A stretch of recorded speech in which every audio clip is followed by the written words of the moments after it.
Hello, children. How are you? Hope you understood what we covered in the previous classes.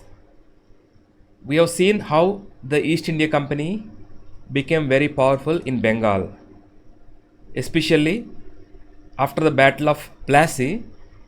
They became kingmakers. The East India Company made Mir Jafar the Nawab of Bengal after the Battle of Plassey, and he was forced to pay a lot of money to the company. So he protested with the company and he was replaced by Mir Qasim. And when Mir Qasim complained, again he was removed and replaced by Mir Jafar. So actually, the East India Company has become kingmakers in Bengal. So that means they could place anyone they wanted to become the Nawab of Bengal on the throne of Bengal. So that is what happened. So let us see. So after the Battle of Buxar, we know this is the battle in which Mir Qasim was defeated and he was again replaced by Mir Jafar. So after this battle, the company started expanding quickly. Okay, so they got the confidence that they could rule the country. They could at least become powerful and control these provinces. And what it did was it appointed residents in Indian states. So who are these residents? So it started gaining territory here and there, and wherever they gained territory, they got control. What it did was it appointed residents. That means they are like agents of the company. They stayed in that kingdom, and they monitored what was happening in that kingdom, right? So if anything goes against the interests of the company, immediately they informed the East India Company and they took action. So in a way, they are like people who controlled the remote control. They controlled the Nawabs or the kings, okay, and they interfered in the affairs of Indian states. So wherever these residents are there, they poked their nose into what was happening in that particular kingdom. Okay, so in a way, because of these residents, the East India Company got first-hand information about what was happening in these kingdoms, and they realized that most of these kingdoms are very weak and they could be easily conquered or controlled by the company. Okay, let us see what happened. So gradually what they did was they started interfering in the affairs of many small kingdoms, and they devised a new policy that is called subsidiary alliance. So what is this subsidiary alliance?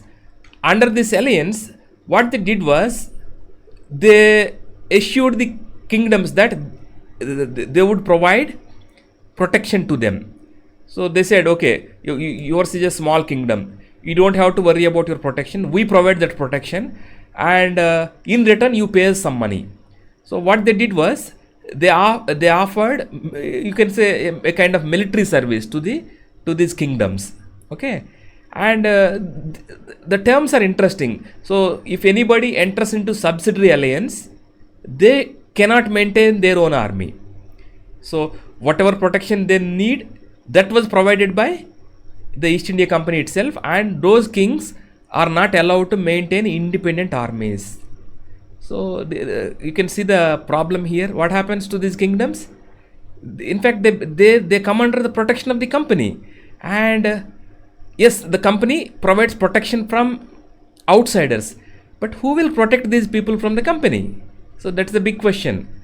Obviously, they did not think about this, and we know the consequences. Gradually, the company started taking control over these kingdoms, because they did not maintain any army. They became so weak, and the company used to charge a lot of money from these kingdoms for providing this military protection, and many times they could not pay that amount, and when they could not pay the amount, those kingdoms were annexed by the East India Company. So very clever way of manipulating these people. So What is the subsidiary alliance? The company promised military protection to these kingdoms in return for some payment. Under the terms of this subsidiary alliance, the kingdoms are not allowed to maintain their own independent army. And that created problems, obviously. So they could not pay the amount demanded by the company, and when they could not pay, the company used to annex these kingdoms. Actually, even big kingdoms suffered on account of this subsidiary alliance. Okay, let us see what happened next. So if they failed to make the payment, the kingdoms were annexed. And whenever the company saw that there is some threat to their existence, either to their economic activity or their political ambitions, it interfered directly. See, all the while they are not interfering directly. See, they placed residents in the courts of various kingdoms, but they did not interfere directly. Everything they did behind the screen. Okay, but and the subsidiary alliance also, the king remains in the same place on the throne, but the protection was provided by the company. The company had control over these kings, and then, but whenever they saw threat to their interests, economic or political interests, they interfered. This company interfered in the kingdom whenever they saw that there is something going against its interests.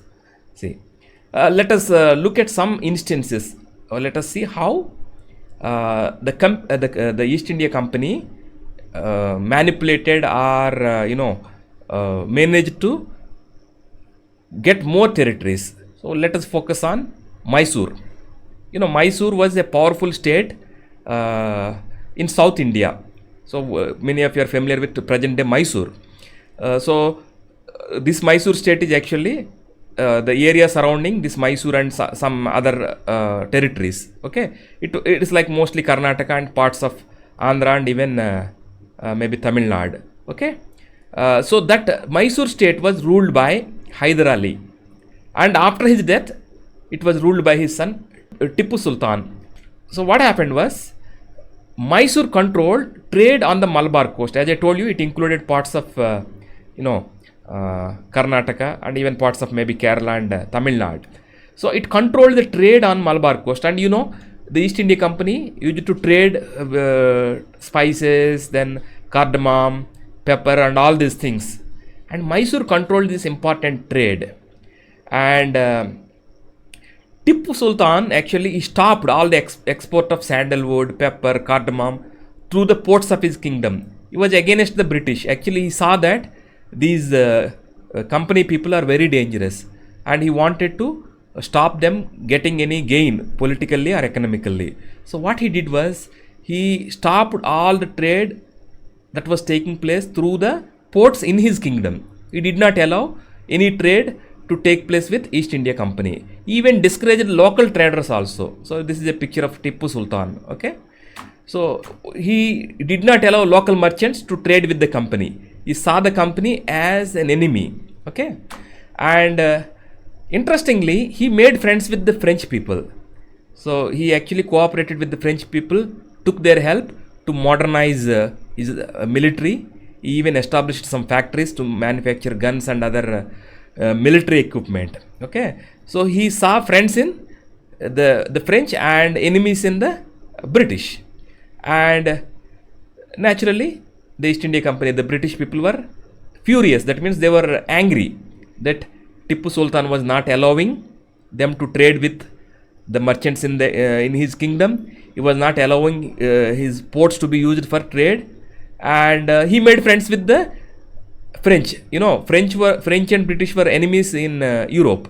Okay, they were always fighting one another, and so naturally, Tippu Sultan made friends with French, which made the British people angry. So they fought 4 wars, the British and the kingdom of Mysore. The first war was fought between 1767 and 69. Second one between 1780 and 84. The third between 1790 and 92, and the fourth was in the year 1799. And in the last battle, that is called Battle of Seringapatam, Seringapatam was the capital of the Mysore state. So in this last battle, the East India Company emerged as victorious.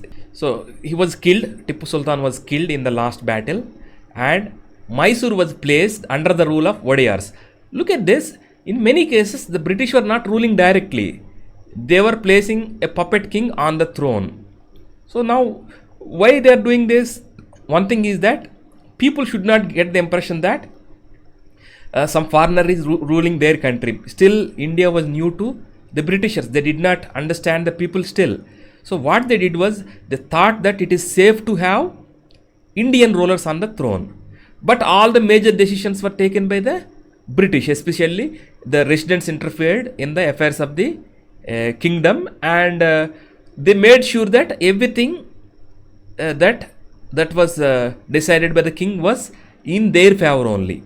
So they enjoyed all the powers without having any responsibilities. They were not answerable to the people. The East India Company was not answerable to the people. They enjoyed all the powers, but they had no responsibilities. So they found it very convenient to have a puppet king on the thrones. And in respect of Mysore, they placed Wadiyars. It was an old dynasty that people were already familiar with. So they placed another puppet on the throne of Mysore. Okay, and they imposed subsidiary alliance. Just now we discussed what is subsidiary alliance. According to this alliance, the British offered military protection to the kingdom. In turn, the kingdom has to pay some money to the British for their services, and if they could not pay, it was taken over by the East India Company. So on this Mysore state also they imposed subsidiary alliance. Okay, so that is what happened in South India in Mysore. Okay, and it's not just Mysore. Let us now go focus on Marathas. Now they controlled mostly what is today nowadays called as Maharashtra. Okay, so what happened in Maharashtra, or what happened to the Marathas? So Marathas became weak after the third battle of Panipat. Okay, so earlier during the period of Shivaji, in fact Marathas became very powerful. They offered a direct challenge to the Mughals, but after this battle they lost their power, and these Marathas, they were divided into many small states. Don't think that Marathas means just one big kingdom. There were several small kingdoms, but all were under what we call a confederacy. That means like a like a joint front, or several friendly kingdoms coming together, and they were controlled by a Peshwa, or like a principal minister or a prime minister. Okay, and there were many dynasties like Scindia, Holkar, Gaikwad, Bhonsle. Even now we see these names with many Marathi people. Okay, so that Maratha kingdom, Maratha area was controlled by so many small dynasties. Okay, and some important leaders were Mahaji Scindia and Nana Fadnis. Okay, they were two important local leaders, and the Marathas again they fought the British, or the British fought Maratha, whichever way you want to say it. Okay, and in the first Anglo-Maratha war, it ended in 1782. There was no clear victor, so that means nobody emerged as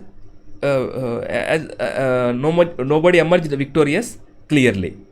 The first Maratha war ended in the year 1782, and it ended with a treaty called Treaty of Salbai. So they agreed on certain things, and there was no clear victor. And the second Maratha war took place, Anglo-Maratha war took place between 1803 and 1805. But in this, the British gained several territories, especially Orissa, and several territories to the north of Yamuna, including Agra and Delhi. So you can see that they are expanding. Okay, and third Maratha war, it led to total defeat of Marathas. So after the third Maratha war, which took place between 1817 and 19, The Marathas lost their control completely. And the Peshwa at that time, he was sent away to Bittur near Kanpur. So the East India Company offered pension to the Peshwa, and with that the rule of Marathas came to an end in that region. So after this war, the company gained complete control over the territories south of Vindhyas. So Vindhyas separate North India and South India, and we have seen that after the fourth Mysore war, that Mysore kingdom was controlled by the East India Company.